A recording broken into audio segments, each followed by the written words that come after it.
ಈ ಥರ ಚಟ್ನಿ ಮಾಡತ್ತಿದ್ರೆ ನೀವು 4 ಪುರಿ ಮಾಡೋರಿದ್ದಂದ್ರೆ 8 ಪುರಿ ಮಾಡಿಟ್ಕೊರಿ. ಯಾಕಂತಂದ್ರೆ ಆ 8 ಪುರಿ ಖಾಲಿ ಆಗ್ತಾವಂತ ನಾ ಗ್ಯಾರಂಟಿ ಕೊಡ್ತೀನಿ. ಇದು ನಮ್ಮ ಉತ್ತರ ಕರ್ನಾಟಕ ಸ್ಪೆಷಲ್ ಬಟ್ಗೇರಿ ಚಟ್ನಿ ಅಂತ ಹೇಳಿ. ಬರ್ರಿ ಹ್ಯಾಂಗೆ ಮಾಡೋದು ಅಂತ ನೋಡೋಣಂತ. ಪುರಿ ಮಾಡಾಕ ನಾ ಇಲ್ಲಿ ಗೋಧಿ ಹಿಟ್ಟ ಮತ್ತೊಂದು ಸ್ವಲ್ಪ ಚಿರೋಟಿ ರವೆ ತೊಗೊಂಡು ಅಳತೆ ಹೇಳಬೇಕಪ್ಪ ಅಂದ್ರೆ 1 ಕಪ್ ಗೋಧಿ ಹಿಟ್ಟಿತ್ತಂದ್ರೆ ಅರ್ಧ ಕಪ್ ಚಿರೋಟಿ ರವೆ ನೀವು ತೊಗೋಬಹುದು. ಇಲ್ಲಿ ಚಟ್ನಿ ಮಾಡಾಕೆ ನಾ ಏನು ಮಾಡಿನಪ್ಪ ಅಂತಂದ್ರೆ ಪುಟಾಣಿ, ಬೆಳ್ಳುಳ್ಳಿ, ಮೆಣಸಿನ್ಕಾಯಿ, ಸ್ವಲ್ಪ ಜೀರಾ ಪೌಡರ್ ಅಥವಾ ಜೀರಾ, ಶುಂಠಿ, ಕೊತ್ತಂಬರಿ, ಉಪ್ಪು ಇಷ್ಟೆಲ್ಲ ಹಾಕ್ಕೊಂಡು ಚೆಂದಾಗಿ ನಾವು ಪೇಸ್ಟ್ ಮಾಡಿಕೊಂಡು ಇಟ್ಕೋಬೇಕು.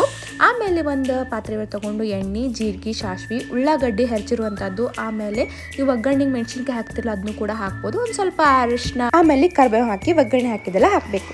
ಆಮೇಲೆ ನಾ ಇಲ್ಲಿ ಒಂದು ಚೀಸ್ ಮೇನ್ ನೆನಪಾರ್ದೆ, ಸಕ್ರೆನೂ ಕೂಡ ಇದ್ರೊಳಗೆ ಹಾಕಬೇಕು. ನಾನು ಹೇಳುವಾಗ ನೆನಪಾರ್ಬಿಟ್ಟೆ. ಸಕ್ಕರೆ ಹಾಕಿ ಕೊತ್ತಂಬರಿ ಹಾಕಿಟ್ರೆ ಆಯಿತು. ಇದನ್ನು ಬಾಯ್ಲ್ ಮಾಡಬಾರ್ದು. ನೀವು ಚಟ್ನಿ ಹೆಂಗೆ ಒಗ್ಗರಣೆ ಮಾಡ್ತಿರಲ್ಲ ಹಾಗೆ ಮಾಡಬೇಕು. ಅಷ್ಟೊತ್ತಿಗೆ ನಮ್ಮದು ಹಿಟ್ಟು ಏನಾಗಿತ್ತು ಅಂದ್ರೆ ಮಸ್ತ್ ನೆಂದಿತ್ತು. ಆ ಹಿಟ್ಟು ಏನಿಲ್ಲ ತಂದ್ರೆ ಒಂದು ಅರ್ಧ ತಾಸು ನೆನಿಬೇಕು ನೋಡ್ರಿ.